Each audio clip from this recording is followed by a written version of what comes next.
और जो हमारे माशरे का बहुत बड़ा सर आजकल इशू है, और इसके ऊपर रिपोर्ट भी आई है यूएनओ की, आपकी नज़र सर गुजरी होगी कि सर हमारे यहाँ जो 35 ईयर से अबव की जो है ना लड़कियाँ अनमेरिड हैं, इसके ऊपर हमारी थोड़ी डिस्कशन भी हुई है 2-4 जगहों पे। तो ये सर एक हमारे माशरे के लिए अलार्मिंग सिचुएशन है कि इस एज तक और इतनी तादाद में जो है ना लड़कियाँ गैर शादीशुदा हैं। सर क्या इसके रीज़न सर, जहेज़ रीज़न है, अपनी ज़ाती ख्वाहिशात हैं, बहुत क्या है? ही मल्टीफैक्टोरियल है ये बात ना, सही। कि हमारी 35 साल की उम्र तक ख़वातीन चली गई हैं, उनकी शादियां नहीं हो रही। देखिए, इसके ना एक बात तो नहीं, इसका एक रीज़न तो नहीं बयान की जा हुँ, सकती। पहली बात तो ये है कि ख़वातीन ज़्यादा हैं, आपको सही। पता है ना? बिल्कुल, हाँ जी। दुनिया में ख़वातीन ख़वातीन जो की है रेशो ज़्यादा है। ज़्यादा है मर्दों की निस्बत। दूसरी बात ये है कि समहाउ मेरा तजुर्बा ये है, as a teacher, as a father भी, और एज़ एन एडमिनिस्ट्रेटर भी, जो मेरे साथ ख़वातीन काम करती हैं। घर में मेरी बेटी है और बहुएँ हैं और बेटे भी हैं, दामाद भी हैं, कि समहाउ लड़कियाँ जो है ना, वो ज़्यादा मेहनती होती हैं, सही। हार्ड वर्किंग भी ज़्यादा होती हैं।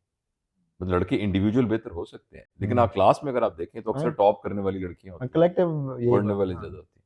तो उनका लेवल जो है ना, वो एज वाइज़ लड़कों से ज़्यादा हो जाता है। हुँ।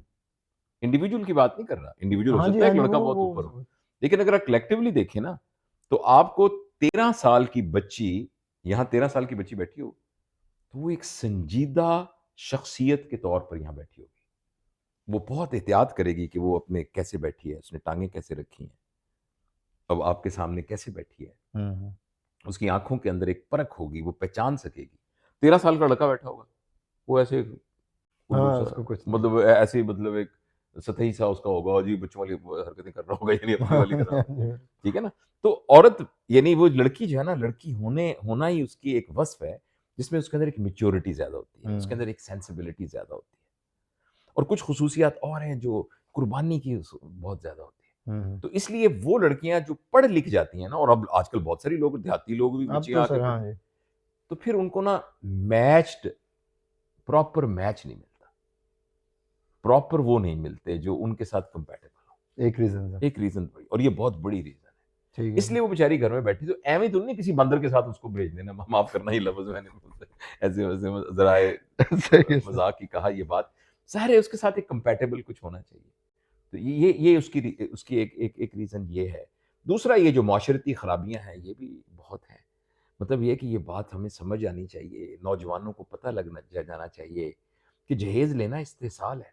सही है। कुछ लोगों ने तो, जिसमें बड़े मुफ्ती शामिल हैं, मुझे हुँ, नहीं पता कि इसके शरई फतवे की क्या, लेकिन मैंने सुना, जिस चीज़ पर आपका हक नहीं है, आप वो ले रहे हैं ना, हुँ, वो गबन है बिल्कुल। और वो सूद है। हुँ, मेरा मतलब है कि अब आप शादी कर रहे हैं खातून के साथ, और साथ वो कहते हैं कि अपनी बेटी दो, हुँ, इसके अलावा मुझे कार भी दो।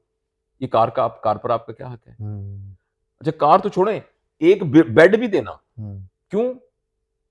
आप कुटिया में रहते हैं, आप जमीन में सोते हैं, आपके हुँ, पास बिस्तर नहीं है जिसके ऊपर आप अपनी बेगम को सुला सकेंगे। हुँ, एक डिनर सेट भी देना।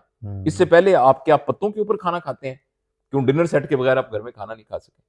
तो जहेज लेना जो है ना, और ये जहेज, ये मतलब एक लानत है बहुत बड़ी। हुँ, हुँ। अच्छा, मिसालें लोग देते हैं कि नबी करीम सल्लल्लाहु अलैहि वसल्लम ने हाँ जी। हज़रत फातिमा के लिए वो किया, उसकी डीप डाउन जाएँ, तो उन्होंने हज़रत अली से पूछा था कि बताओ तुम्हारे पास कुछ है कि तुम्हारी शादी मैं फातिमा से करने लगाऊँ? कि हुँ, तुम उसका बंदोबस्त करो, कि तुम कैसे करोगे? ठीक है ना? तो मेरा ये कहने का मतलब है कि हम, एक मर्द के अंदर गैरत होनी चाहिए। मर्द अपने वालिदैन को अकड़ के कहे कि किस बात की जहेज़ आप ले रहे हैं? हुँ, हुँ, किस हुँ। बात का जहेज़ लें? कि अगर आप मेरी शादी क्यों कर रहे हैं? अगर आप समझते हैं कि एक लड़की को नहीं हम सँभाल सकते। सही। मैं बहुत आजिज़ी के साथ अर्ज़ कर रहा हूँ, बहुत ही आजिज़ी के साथ अर्ज़ कर रहा हूँ, और किसी भी गुरूर के नहीं, सिर्फ़ तहदीस बिन नेमत के तौर पे अर्ज़ कर रहा हूँ। अल्लाह जानता है, मैं दिल से ये बात कह रहा हूँ। मैंने ये कहा था कि मैं मेरे अपने बेटों की शादियों में मैं बिल्कुल जहेज़ नहीं लूँगा। हुँ, हुँ। तो मेरी 2 बेटों की मैंने बिल्कुल जहेज़ नहीं लिया, सही, सही। कुछ भी जहेज़ नहीं लिया। तो लोगों ने कहा, अच्छा जब बेटी की करोगे तो फिर क्या करोगे? मैंने कहा, बेटी को भी नहीं जहेज़ दूँगा। और अगर कोई शख्स जो है वो उस मेरी बेटी को के साथ शादी करने को तैयार नहीं होगा, और ये कहेगा जहेज़ होगा तो करेगा, तो मैं अपनी बेटी को कहूँगा कि बेटा ये तुम्हें डिज़र्व नहीं करता। तो मैंने अपनी बेटी को भी जहेज़ नहीं दिया। सही, सही, सही। ये अलग बात है कि अल्लाह ने मुझे सहूलत ये दे दी कि मेरी बेटी की शादी एक ऐसी औरत के बेटे के साथ हुई कि वो औरत मुझसे ज़्यादा इस लानत के खिलाफ थी। आपकी स्कूल ऑफ थॉट की थी। असल में वो मेरी छोटी बहन अच्छा, अच्छा, अच्छा। सही सर। तो वो उसी माँ-बाप की औलाद थी, क्या बात! उसी माँ-बाप की औलाद थी और वो उसी बर्तन में खाना उसने खाया था जिसमें मैंने खाना खाया। हुँ, हुँ। और जो हमें बताया गया था कि भई किसी मर्द के लिए ये गैरत का तकाज़ा है कि वो लोगों से भी ये तुम किस बात के मर्द हो लोगों से भीख माँग रहे हो? हुँ। कि हमें भीख दो, हमें भीख दो। यार लोगों ने अपने घर का खजाना आपको पकड़ा दिया। बेटी क्या चीज़ हाँ, होती है? क्या बात! सही बात। ओहो! बेटी क्या चीज़ जिसके घर में बेटी है, बेटी क्या चीज़ होती है? जिगर का टुकड़ा होता है। किसी ने अपने जिगर को यूँ यहाँ से काट के आपको दे दिया। आप हुँ, कहते नहीं जिगर दिया है ना साथ, साथ हमें 4 डिनर सेट भी दो। इससे ज़्यादा घटिया बात कोई हो सकती है? सही बात है। ठीक है ना? तो इसलिए मैं आपसे ये अर्ज़ कर रहा हूँ कि एक तो ये लानत है इस किस्म की।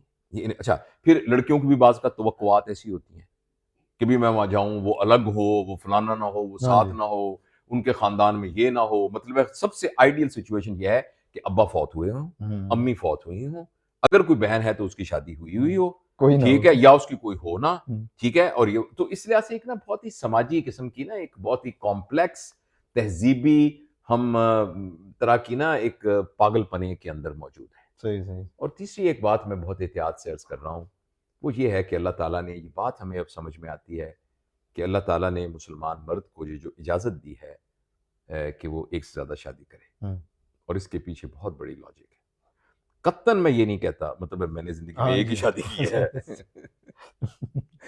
मैं कतन कतन मैं ये नहीं कहता कि इसको हम प्रमोट कर रहे हैं। हुँ, लेकिन ये है कि जब ग़ालिबन ये एक रीज़न है कि अगर आप शरई तौर पर तमाम हुकूक को अदा कर सकते हैं, बैलेंस रख सकते हैं, फ़ाइनेंशियली अफ़ोर्ड कर सकते हैं, तो इस नियत के साथ कि वो जो घर में बैठी हुई हैं, उनको एक सहारा चाहिए। तो बड़ी लॉजिकल बात समझ में आती है बिल्कुल। कि शायद इसीलिए एक से ज़्यादा बशर्ते कि वो शराइत पूरी हों, अल्लाह ताला ने